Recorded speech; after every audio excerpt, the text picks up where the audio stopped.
An enormous amount has to be done to improve the environmental performance of office buildings. At the moment, what I've learned is that clients are not being able to access the services that they need to achieve that. Hi, Gavin Coyle back here again, and the great guests keep on coming. Sam Stacey's with me today in studio. I'm delighted to have you here, Sam. And he's the Chairman of Sustain CRE, which we'll get into in later on in the show. But initially, I want to have a chat with this guy because he's got a wealth of knowledge within the construction industry, and he's got great insights to give back to us, the audience and the listeners, in terms of how you can improve the efficiency of your business in construction, what are the risks within construction, and a lot of very interesting topics that I've touched upon with Sam in terms of the risks that construction owners have in their business, and how he has some very valuable information in terms of the companies that he's worked for, but also the businesses that he's ran and operated. And he has a wealth of information to give us today. Sam, it's great to have you on I'm the Gaffer. Thanks, Gavin. Great to be here. So tell us, where did it all start? I know we have a really interesting early stage introduction into construction. Maybe you might start there and tell us how that happened.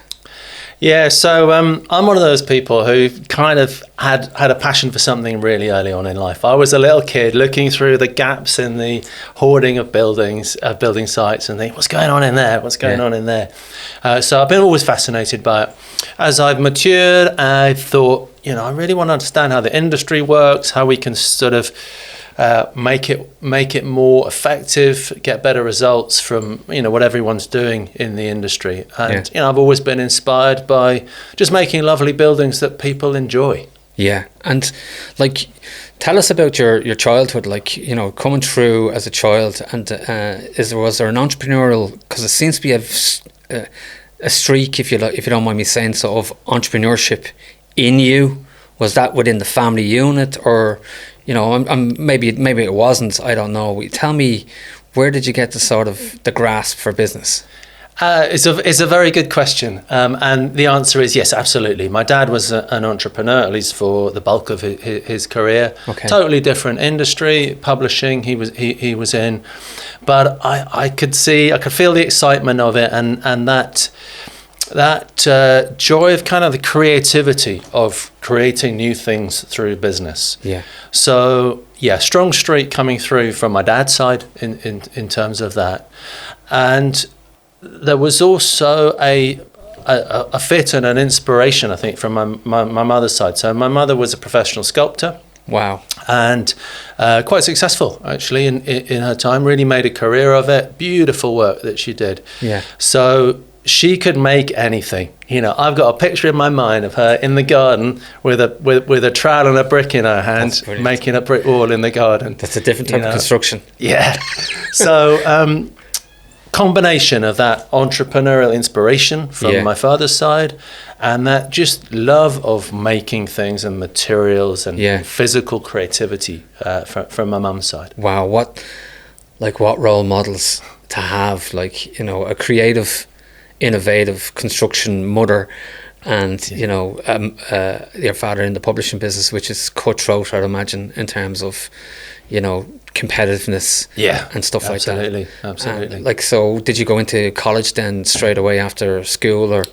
Yeah, so as I say, I was always fascinated by buildings, and I took A-levels that were kind of related to that, maths and physics, art and DT. Yeah. And then there was that sort of crossroads. Do I go into engineering or architecture? That was the choice for me. I ended up jumping both ways. But first of all, I went and did an architecture degree at Cambridge. Wow. So that got me kicked off down that route. Having done a degree in architecture, which, as you probably know, doesn't get you fully qualified. Yeah. I actually worked as an architect in Belize for a year. Wow. And there's a curveball. What is that? How did you end up in Belize?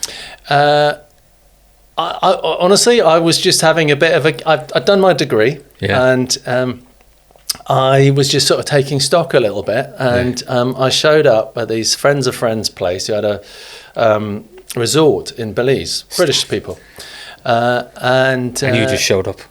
What's that? You just showed up. I when I was travelling, I dropped in on them. They were really friendly. Yeah. Stayed with them for a few days, and then they said, "And we got a good business going here, but the house that we're living in is, it's being chewed to death by termites, and we need to sort that out." So they said, "Well, you know a bit about architecture. Can you design us a new house?" So off we went. I was set up in this jungle in Belize. Wow. I got a drawing board. There's some mates in that's a great Los story. Angeles who was coming out, and he's got a drawing board. He brought a drawing board with him, and I sat there in my little, solo studio out in the jungle, designed them a new house. Lovely That's job. Amazing. But it was during that time that I thought, okay, I really want to understand other aspects of making buildings. And I it was inspired to go, therefore, into engineering. So I came back to the UK. I enrolled as another undergraduate to do an engineering degree. Yeah. So I went to Imperial College and did a civil engineering degree. And then that was the path that I followed then. Yeah. So joined this great, after that, when I graduated from Imperial, joined this great firm, Bureau Happold, you probably heard of them. Yeah, I've heard of them, yeah. And worked for them for a few years, got chartered Massive as a company. structural engineer. Yeah. Had a lovely time with them. It was great start to my career. Yeah, great ground. We often speak to people on the podcast, and you can see the people that came through those really big powerhouse companies and how they've shaped those people. Now, some might say to the point where they become institutionalized and then they don't leave those companies, but there's definitely a value for people that they go out and earn their stripes in the large companies, because you can take it and leave it then afterwards. Would you agree on that? Absolutely. And because of the way I'm constructed, my personality, I've always had an enthusiasm for doing things really, really well and properly. Yeah. But I've also had an enthusiasm for the sort of exploratory approach, just like the entrepreneurial thing. Yeah. So actually, after having worked for Bureau Happold for 5 or 6 years, I launched out on my own, set up a building company. You don't do things in half, do you, Sam? Between architectural, engineering, you picked probably two of the most challenging careers that anyone could even think of. They're full on, I tell you. My daughter has just gone to Bath University to do architecture. Yeah. I sort of tried to warn her off, but it's obviously in the genes, because other students have got plenty of spare time and stuff, but your nose to the grindstone with architecture and engineering. Yeah, and to throw in, you might as well start your own construction business while you're at it. So now you started your own construction business. So I started my own construction business, and this was, as you'd expect, fairly small scale stuff, focus on residential, a bit of refurb, some new built some new houses. But it's a tough business, as everyone will be aware. The whole tax situation is quite complex in terms of the way that small builders handle their tax. I found that an environment I wasn't comfortable in, to cut a long story short.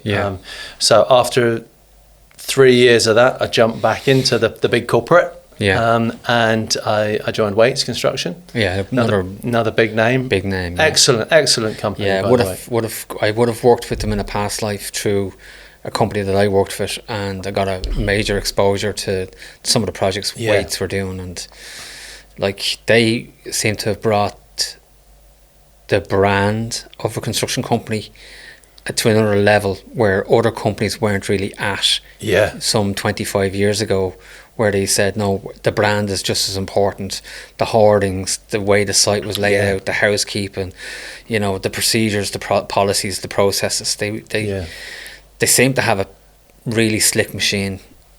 Good company. And I think, part of what shapes their culture is the fact that they're a family business. It's been passed down through the generations. Really good quality of governance in that business. and they're in it for the long term. They're in it to nurture the business for the next generation, do something good for society. Yeah. And that's something that's always been really important to me. So I had a great time working for Wates. Design management was my area of responsibility within Wates, and I was there for 7 years. They put me through an MBA, which was very nice of them. Wow, sure, you might as well go back and do another course. Yeah, and I got glutton for punishment in terms of nearly unemployable at this stage. in terms of all these courses and education. So an MBA in business, obviously. MBA, business administration, and it gave me the opportunity to really sort of expand my understanding of the construction industry, the construction businesses. Yeah. Really, getting to grips with the fact that the profit margins are tiny in construction. It's something that so many people are familiar with. The risk profile is pretty scary. Yeah. But it's a wonderful industry that is so important. 10% of the UK economy, 10% of the global economy. Yeah. So important. So it's fascinating to do that. But one of the things that one of the lessons I learned from that experience of the MBA is innovation is so important to business success, and that really inspired me. Yeah. So then an opportunity came up to join Skanska 2010. Wow. As initially head of innovation. So that was an exciting role. Yeah. Skanska, incidentally, was on a real roll at that time. Yeah. So it was an exciting opportunity. Yeah. Were you poached? No, I think it was. I'm trying to remember now. It probably was a headhunter kind of a thing. Yeah. But I just remember spotting it and thinking, "Wow, yeah. I'd love to do that." They just built the Gherkin building, the Norman Foster building in London. So it was science was very much on my radar as kind of a real star of the industry. So go on, tell us what you were doing in Skanska. What was? I know this is a really interesting role that you have, and you've got some great stats to back up your impact. Yeah. So joined Skanska in 2010, and they hadn't. It was a new position that they created, head of innovation. I think they got a bit of a steer from McKinsey, the consultants, that they needed to get a bit more stuck into innovation. So hence the role. And they took me on quite speculatively. Really, it was like, well, we'll see. We'll see what happens. We'll put someone in place ahead of innovation and see how it goes. And that was just when the credit crunch was really hitting the construction industry. So everyone was running scared, and everything was tricky. Locking down. Yeah, locking down. So it was a difficult time to join Skanska, but by some sort of combination of luck or judgment, I spotted an opportunity to really do something with the R&D tax credits. So Skanska was just doing a fraction of that. I can't remember what it was, but the long and short of it is I spotted that they could do much more with R&D tax credits, and I increased the take by 20-fold in terms of the cash back to the business. Wow. And that kind of secured me. I got the attention of the CFO of the board, basically. Yeah, the finance side. Yeah, this guy's making an impact. So just for a bit of background on R&D credits at the time, what was that was a government incentive working with public-private partnership to try and get more impactful technology or get more impactful. Yeah, so what it was, I think, so this was 2010, so I think it would definitely been Blair government introduction, and it was to stimulate innovation and R&D across all industries. It wasn't specific. No, it wasn't construction specific. So it was a way to incentivize companies to invest in R&D by giving them a proportion of that investment back in tax rebates. And other construction companies in the tier 1 space, were they not doing that at the time? It was as far as I recall, it was a fairly new thing, so people hadn't really got the hang of it at that stage. It's probably, I think now it's much more established and 100%. people know the ropes with it. Yeah. But you know, it was early days for that. And construction businesses, and this was Skanska's position at the time, they were thinking, well, we don't really, we haven't got an R&D department. Yeah, stuff like that. Because that's what you naturally think is like, I need an R&D department. What I was able to do was to identify all the R&D that was taking place in the process of delivering the projects. Yeah. So, whenever you do a construction project, you've got problems to solve. You've got things to figure out. You don't know you don't know exactly how to do it when you start. So there's always discovery, there's always learning, there's always innovation going on in construction projects. And you've got to be clever to understand that and describe that back to HMRC in this instance. Yeah. And I got good at that. And as I say, I massively increased the take that they were getting for that. So that, effectively there's your case study. Gave me a strong basis within the Skanska. Yeah. And then the well done, you, by the way. Thank you. Did you have a team with you that was able to, or did you have to just integrate yourself into the... So the way it worked is I came in as a solo operator. Yeah. It's kind of sink or swim. Or get sacked. Yeah, exactly. Yeah. And then, I just worked across the business, liaising with the right people across all the projects. Okay. Would you say, sorry to cut across you, Sam, but would you say, it's fascinating, but would you say that because there was a downturn, it gave you a better opportunity to see where the lean was to be extracted out of the business? As in the tax credits, for you to go into the tax credits model, if you like, you'll be looking at areas of innovation that would also make efficiency one of the key metrics that you could have as an impact. It's a very good question. Whether there was a different attitude as a result of the credit crunch, it's hard to say. I mean, given the margins that have prevailed in the industry, interest in lean and reducing waste has always been there. So as my role evolved and I got various promotions within Skanska, I took on the responsibility for lean across the business. Yeah, there's a natural evolution for you. Yeah, that's right. So I hired into... Here's the bean counter. What? Here's the bean counter. Sam is going he's taking money from this department and he's yeah. The Grim Reaper is here. Like, I'd imagine, but what I suppose where I was coming at, where I was coming at was, there must have been a culture of people trying to protect their own positions within the business in terms of, I could lose my job here if I don't step up to the mark and perform at a higher level, because lots of people were losing their jobs in the recession. So what I'm saying is that you must have got good buy-in from the organisation team to help you work on this initiative. Yes, I certainly did. You had to, generally speaking, you had to use the language of money to convince people.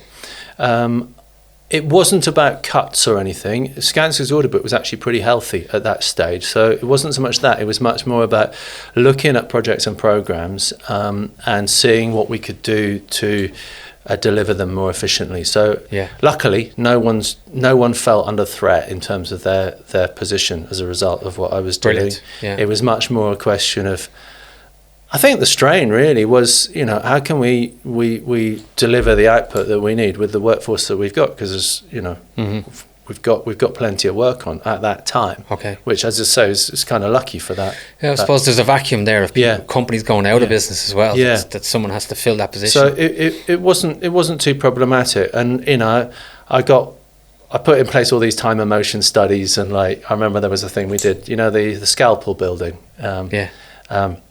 We did a time and motion study on the steelwork erection for the scalpel building, and stripped a lot of waste out of that and did it much more efficiently. So reduced the program by 25%, I think. Brilliant. So you actually created your own model from scratch. Yeah. Which is, unique to yourself, but also you were able to give that to the business in terms of here's the framework of how this works now. Yeah. Yeah. So if you weren't there, they still had that same framework to work on. That's right. What I have found is that it's very difficult for people to adopt new practices universally, and that's been a frankly considerable frustration for me. So, you know, another thing that went really well with Skanska was what we call flying factories, or sometimes referred to as pop-up factories. So we know that if you make things in factories, you can do it a whole lot more efficiently. Yeah. That's, you know, that's taken as read in the industry. But we also know that it's dangerous to lock yourself into high overheads, because then you get a downturn in demand, and you're stuck with the premises. So pop-up factories or flying factories were the solution to that. And, you know, I had some real successes with that. It was essentially, either renting existing sort of warehouse space and doing things in there, or actually, in one instance, building a big sort of marquee thing, and operating in that. And they're kind of the norm now, aren't they? Like, and they weren't the norm back then. Yeah, that's right. Unusual thing, but I thought fantastic. You know, I've got this fantastic balance between the efficiency, and it absolutely was efficient. We got twice the productivity.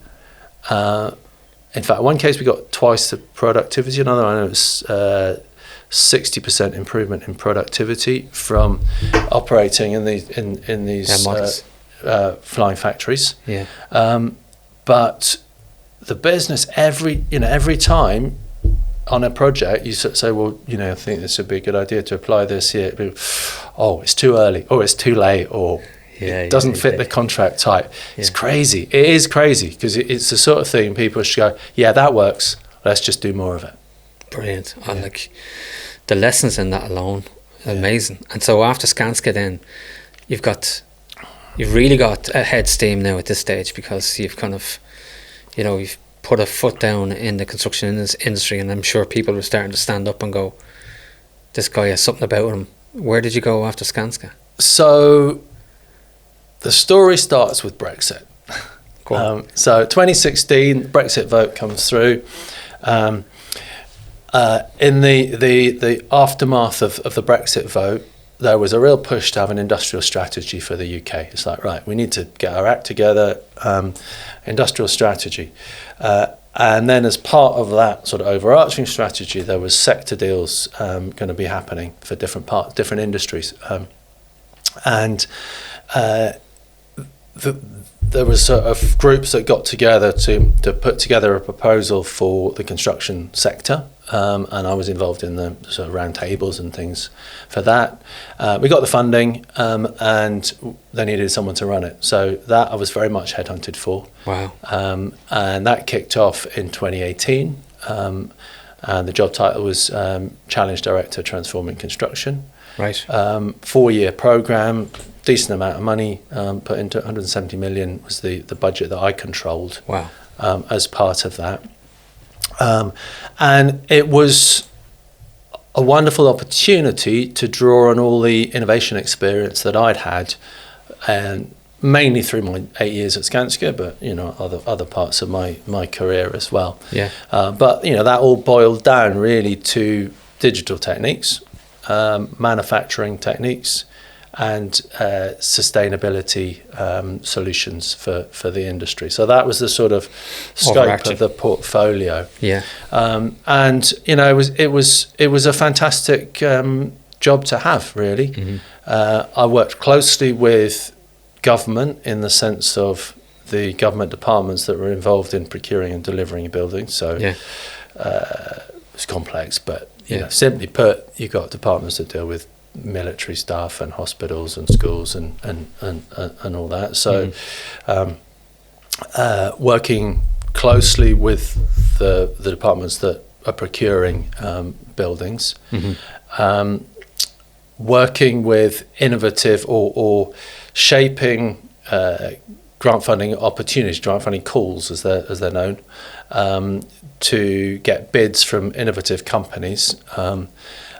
So we put out there, we said, we've got money to offer, you know, come and come and bid for it. And there was a fantastic response from the industry. Yeah. We got loads of good bids in, and we were able to select, really, really nice looking, very exciting role things. Yeah. And the technique was mostly to encourage big businesses to team up with small, clever innovators, small businesses, often involving academic partners, and so getting these collaborative teams together to come up with solutions. Brilliant. So they're kind of like, it was a mix and bowl of the three to combine together. Someone that mightn't have the capacity to deliver at the scale it needs to be delivered at, but are very niche and good at what they do, and then the powerhouse that can actually deliver, and then the academia behind it to say, look, we'll get in here somewhere and sort of put a model together so that it's accurate, and it kind of, it all comes together. That's right. And I'm very proud of what we did. We published 92, I think it's 92 case studies.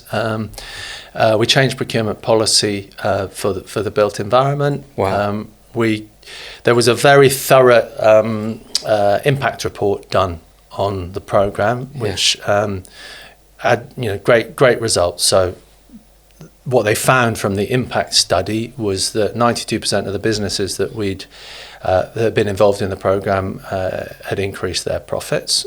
So that's fantastic. Very good uptake of the techniques that we piloted by the public sector procurers. Yeah. And that's what we specifically investigated. I think anecdotally good uptake from the private sector clients as well. So a lot to celebrate from it. Yeah. But I'm ambitious. I don't want to stop here. You're not going to stand there anyway. I know that for a fact. And there is a lot further to go. Yeah. And let me stop you there, because anybody that's listening to this, including myself, is going, oh my God, it's like, I'm actually thinking about, you're the architect of delivering value for all the stakeholders. So your architectural background, even though it mightn't be in drawing, you're still an architect in a way. I think that's valid. That's valid. Yeah. So what's wrong with construction? So it is fragmented. It is inefficient. If you look at the studies of, according to a sort of lean model, the proportion of waste, non-value adding activities in the industry is very high. Mm-hmm. So it's still chaotic and dysfunctional. Okay. And is that a broad statement, or is that, like, when you look at the tier 1 companies that you're involved in, you wouldn't say that statement would be true, would it? No, this isn't to criticise the tier 1 companies. They're operating in a very difficult business environment, and a lot of them are doing very, very, very well, performing very effectively within that environment. Yeah. But in order for the construction industry to improve, we do need more order and ability to plan for the future. And this is the frustrating situation that we're in now, I think. So with the Transforming Construction Challenge that I ran and finished in 2022, we'd proven a whole lot of techniques as to how things could be done better. We'd incubated or helped grow a lot of businesses with good solutions. Yeah. We'd improved the procurement policy of the government. So we were really on a fantastic trajectory to take the industry in the right direction. I think it was a great mistake not to put money into a follow-up program for the industry. Right. I think that was foolish. Yeah. And we all know that politically it was quite chaotic at that time. Yeah. I think but the money you're talking about, it wouldn't have been. I mean, my program, which was a big ambitious program for the industry, it cost the government in terms of investment, and the return on investment I think is excellent. Cost our government 170 million. I mean, this is rounding errors. This is tiny. This is tiny. Yeah. So we laid all this groundwork for improvement. the government underfunded or undersupported the entity that was really responsible for implementing the new policies. This is the Infrastructure and Projects Authority. So they were spread too thin. Yeah. So lack of follow-on funding for the program, underpowering of the implementation body within government for the policies, and certainly not enough visibility and clarity with regards to pipeline of demand. And that's the thing that I just keep coming back to in terms of the industry.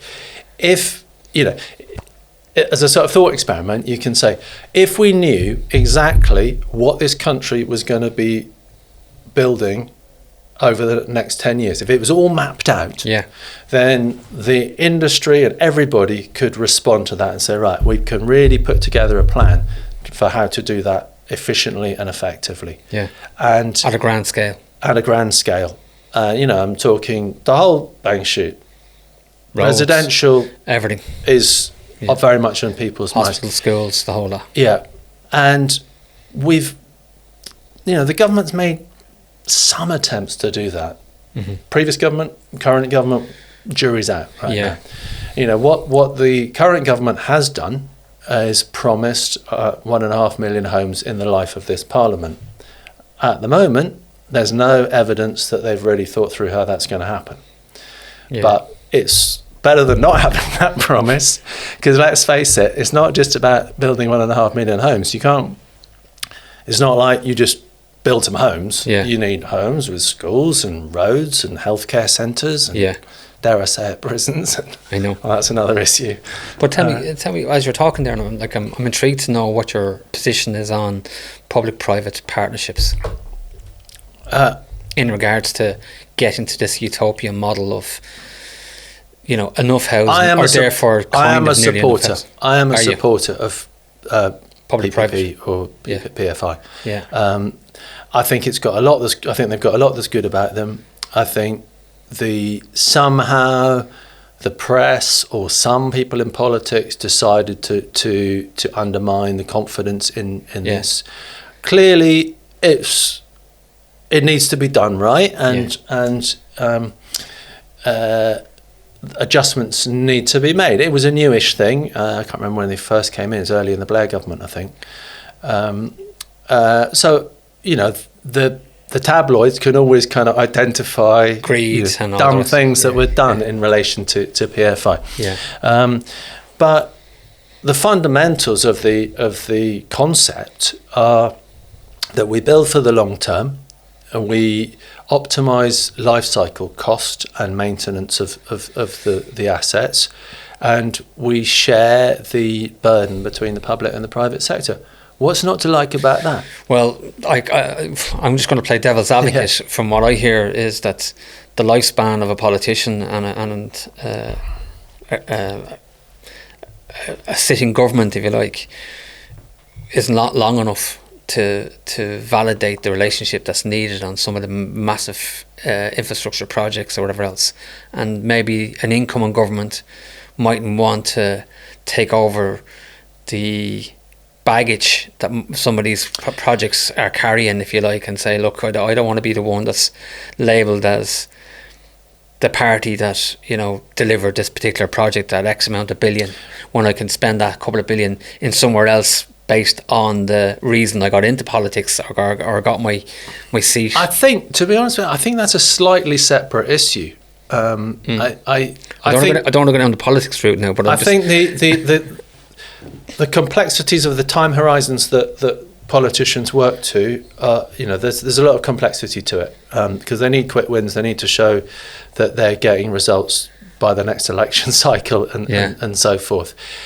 This is slightly sort of tangential to our discussion, but I think putting in place mechanisms and governance structures that support long-term decision making is the right way to do it. So a degree of independence, I think concepts like office for budget responsibility and so forth, where you somehow pull these important things away from the election cycles. I think that's the right thing.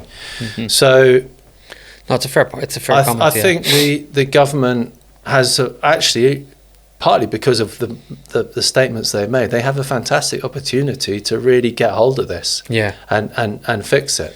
Because other governments are not doing it. And they've got the opportunity to attract massive companies to deliver these projects. Because other governments haven't stepped up and sort of put in this innovation into their own. And we have a guest on shortly from the National Construction Federation in Northern Ireland. And he's talking about this in terms of, if we don't sort this out and start bringing innovation into the construction industry, we're going to fall behind, and everything is lagging. All the projects are lagging behind, and another year down the road is another 5 years away from where you should be, and so on and so forth. You can use the old cliche, perfect storm. You've got promises to deliver 1.5 million homes and all the stuff that comes with it. You've got an industry that is frankly running at capacity at the moment. It's not like a spare capacity, and the skill shortage is something we're all familiar with. So we're going to hit a real crunch, and that is before we even consider, and this is a topic we may get onto, the retrofitting of the existing buildings. So the government has promised more building. The government has promised a cleaner, greener world, which very much includes the built environment. You've got an industry that has not got spare capacity. Something's got to give, hasn't it? Well, let's go there, because this is another reason we wanted to get you on the show. Was, small to medium enterprises is who we talk to on a regular basis. And I love this space that you're in terms of the green space and how that's going to make a massive difference. And of course, now that everybody knows your background and how you've channeled your career, and you've got up to the stage where you're able to work at the political level and at the tier 1 level and at the grassroots, you're in a great position to give people advice as regards what the opportunity is here, Sam. So what is the opportunity, and what are you doing in this space, and this is your company, and tell us about the exciting future that you've got in your hands at the moment. So we know that we've got to reduce carbon emissions in the world, and we've got to reduce carbon emissions from the built environment. There are laws around this, and we have to achieve certain progress by certain dates. So if you look at the different types of buildings, office buildings are a clear opportunity to make inroads into this. We don't know exactly what the proposed regulations are that by 2030, in order to let an office block, it's got to have EPC B. Whether the goalposts will move on that, we don't entirely know. But an enormous amount has to be done to improve the environmental performance of office buildings.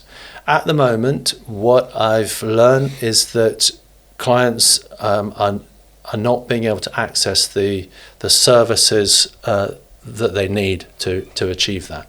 Sure enough, they can go to consultants and construction companies and refurbish their build, get a design and refurbish their building. But what they're not getting is the asset management strategy for their building, and the economic structuring, whereby you get cheaper money, better insurance rates, the right kind of contracts with your tenant, with the tenants in the buildings, to optimize all these different parts of the equation, so that effectively you can be really confident that the money you put into upgrading your building gives you a really solid return on investment. There is a real gap there. So that's what Sustain CRE is all about. It's about addressing that gap.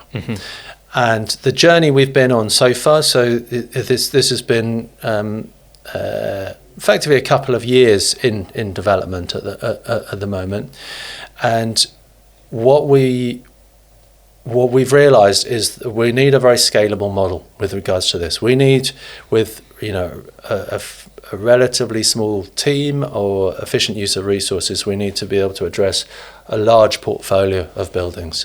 So that comes back to exploiting the opportunities of digital, the opportunities of AI and machine learning, whereby you collect data about the building, you collect data with regards to the objectives of the owner of the building. You know, the owner of the building might say, well, actually what I want to do is upgrade my building and flip it on to a new buyer. Or they might say, I want to hold this building for decades to come. Whatever it is. The owner might say, I want to just make sure that I'm compliant with the upcoming regulations. And frankly, I don't care about net zero. I just need to be regulatory compliant. Or they might say, I'm really going to make a stand and I'm going to be super green and I'm going to attract the leaseholders that really want to be leaders of sustainability. Whatever it is, we'll deal with all that. We'll process that. We'll give them solutions, and we will hire in and orchestrate all the suppliers that are relevant to achieving those outcomes for the client. So huge, the market out there is vast. There's no two ways about that. And is there any government backing here that you can tap into, both from your side of things or from the customer side of things? What level of funding is out there to promote this? I don't think we know yet. And we're sitting here recording this program, and Rachel Reeves, I think, as far as I understand, has probably just finished talking. So we may know more when we leave this room today. At the moment, it's a bit unclear. I think that Ed Miliband is the Environment Secretary, I think his job title is. He's very effective, very dedicated to addressing these environmental issues. So I've got good confidence from that perspective. I think money will be forthcoming. I think the single biggest thing that the government can do in this space is to have clear and enforced regulations and not move the goalposts. Business will follow one way or another. You can do different things to ease the pain or facilitate the process, and as on the private sector side, we'll respond to that. But the worst thing in the world is if the government says, actually, we're going to water down the regulations, and that all the effort and investment that the right thinking companies have put into preparing to meet the upcoming regulations is wasted, and it's a once bitten, twice shy. Wow, it'll be a missed opportunity, a massive missed opportunity. So, going back to your company, then you're chairman, owner, founder, you're everything. You're the gaffer. Lucienne Mosquera is the founder of the company. Okay. And she is a very experienced asset manager from, as it happens, the leisure sector. So she worked for the Intercontinental Hotels Group as an asset manager. And it's her genius and her inspiration that is behind the business. So I teamed up with her a little while back because I saw that she had skills that were very rare in the industry. I thought, fantastic, I've got someone there who really understands how the finances go round for this. I'm obviously very confident about all the whole construction system. The execution of it. So, it's an exciting partnership. She's the boss, I'm the chairman, and it kind of comes back to my, sort of whole experience of leadership in the industry. Where I think I'm really valuable, certainly at this age, is identifying and articulating a vision for the industry, and then working with people and organisations that buy into that vision, and then being a supporter of them. You've got to work with the right people, but then I think, certainly my approach, probably not the only approach, but my approach is to really help others flourish and succeed in execution of the mission that we've all bought into. It's mad. It's crazy the way I love listening to people's career progression, because there's bits and elements of what you're talking about there in each of the companies that you had an imprint on. Like in Skanska, obviously pulling all the different people together to get a common language of how to look at this model and framework that you were developing for Skanska. You know, the Wates leadership side of thing. You know, everything that you've done, there's some sort of a fingerprint. Sometimes one only recognises it in hindsight. But it's, you know, if I look back on my career, what I've always been excited about is looking at a situation and saying, what's missing here? What's the secret sauce? What's the catalyst we can put in here that will just make it that much better? And, you know, that's what I find to be really, really exciting. Yeah, and the other thing about you as well is that you've got a very good articulate way of talking about it at a level that everybody can understand. I hope so. I'm encouraged that you say that. No, because I'm like, you know, I'd call bullshit if there was bullshit. There's no bullshit. But culture is a big thing. Like if you're able to put together the right culture and you're setting the scene so people can be successful. And so if you can pull this supply chain together to deliver these projects, if this takes off, which I hope it will, and which all the signs are that there is something going to be done in this space because they have to anyway. Yes, that's right. It's a very exciting time for small to medium enterprise contractors to actually sort of, you know, maybe come out of the 9 to 5 or the 7 to 7 or whatever it is, hard knock construction projects, and come into an exciting space that, you know, there's niche companies, it's like a little enterprise community of its own, isn't it? Like what you're talking plumbers, air to water specialists, you're talking solar lads, you're talking insulation, you're talking everything. Like you imagine and then obviously the tech side of things to go with that as well, to sort of give all the real-time data of how this building is breathing. In terms of your supply chain, are you building that out at the moment, or is that something that you just have to hold on, wait until we get an idea? It's difficult for us to make commitments at the moment and to, as I say, really build it out. But I've got a huge network. I'm very familiar with what I'm looking for in terms of the supply chain, and it's the same principles. You know, what are your approaches? What are your attitudes? What's the culture of your organisation? So I think that'll fall into place pretty rapidly once we get to it. I'm sure mistakes will be made, but you know, I'm very much undaunted by that process. So, like, for giving some advice in all the experience that you've had, so if to existing construction owners and to maybe someone that's starting out in construction, you know, what would you give them in terms of, you know, the first pothole to navigate around, if you like? What is that first pothole that is in your mind that people need to navigate around? Or is there a couple of potholes that you say, by the way, these 3 potholes are going to hit you? There are a few potholes, but I would say the number one thing is work out what you're really good at. Okay. I mean, all these things are going to sound like cliches. But work out what your USP is, your unique selling point as a business. Be disciplined and focused about staying with that. Don't get knocked off track by trying to do favours for clients or whatever, because no one's going to win from that. So focus on your unique capability.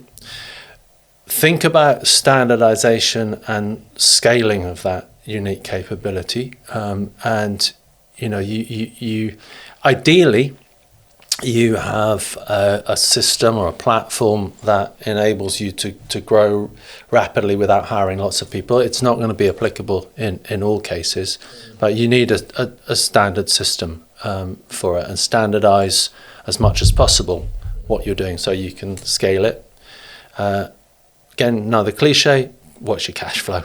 You know, cash flow is a killer for the industry. And the final one to look out for is pipeline risk. It's, you know, as we've touched on before, you know, it's a terrible is a terrible failing in the industry that we don't often know. Companies don't often know where their work's going to come from next month, next year, whatever it is, and it makes it so difficult to plan. So, for example, I've seen loads of organisations that have been involved in factory fabrication of buildings, particularly residential buildings. The ones that have been successful are invariably ones that have really tapped into the supply of development opportunities and land. So Skanska had an offshoot called Bukluk in the Nordics, and they had relationship with local authority in the Nordics where they always had land to build on, so they kept their factory busy all the time. There's a great little company called Zpods that I've been dealing with in the UK. Again, they've been really good in terms of access to land, again, as it happens, mostly through local authorities, and building eco-homes on this land. Deadly. That's brilliant. Yeah, key thing, yeah. Yeah. Tell me a couple of curveball questions at you, if you don't mind. Go for it. Because we like to do that here. Knowing what you know now, what would you do different? And that could be in business or personal life. Certainly in terms of the building company that I set up and ran for a few years around the year 2000, I didn't identify a clear, unique selling point. I didn't differentiate. I was effectively another builder. I thought I could do it better than others.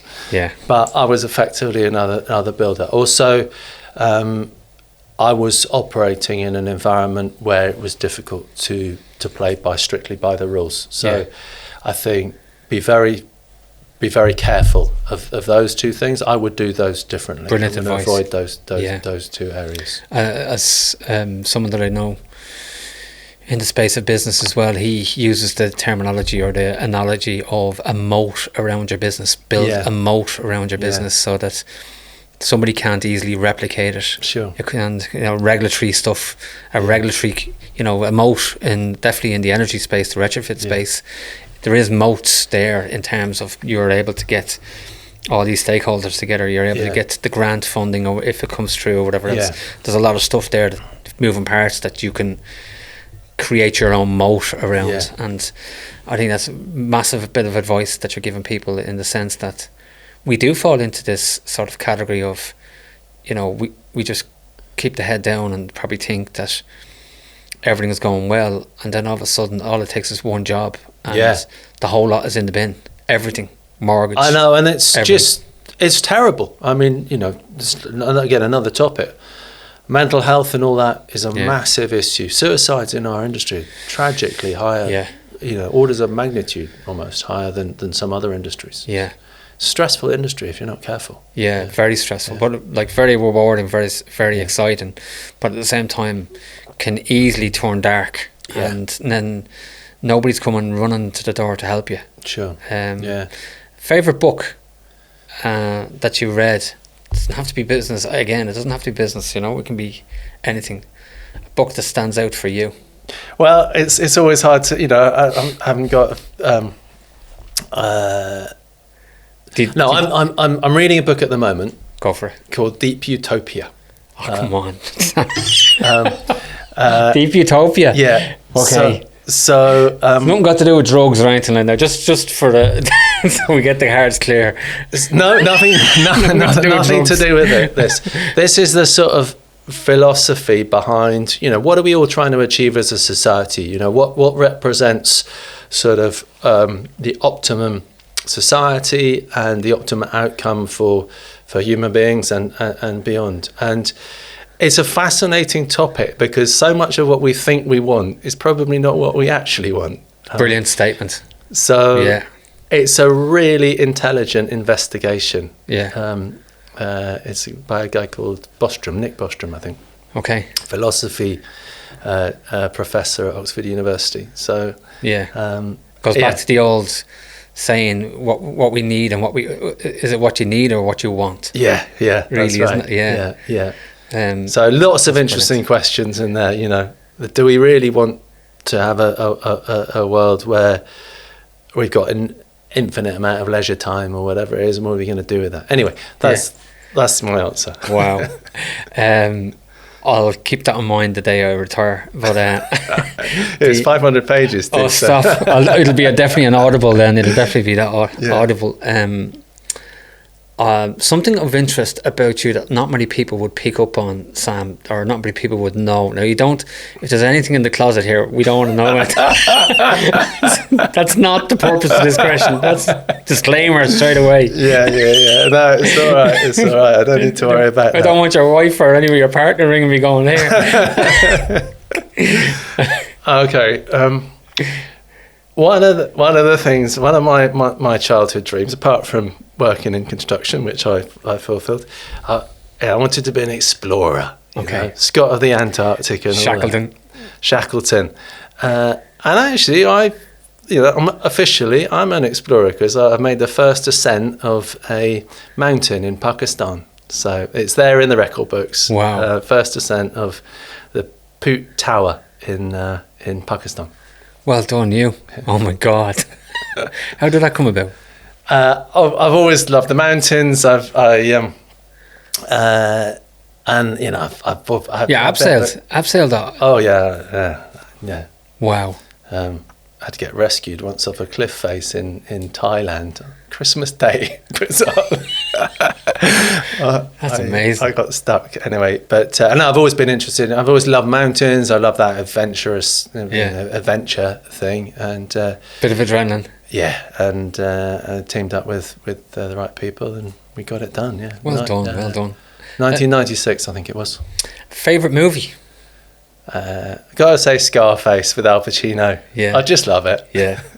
Look, you can't beat. Actually, I don't know about you if you've noticed it, but the movies aren't the same anymore as what they were like years ago in terms of the quality. Like they're going back now doing versions 2 and versions 3 and 4 and 5 of different franchises, if you like. But like the old movies were.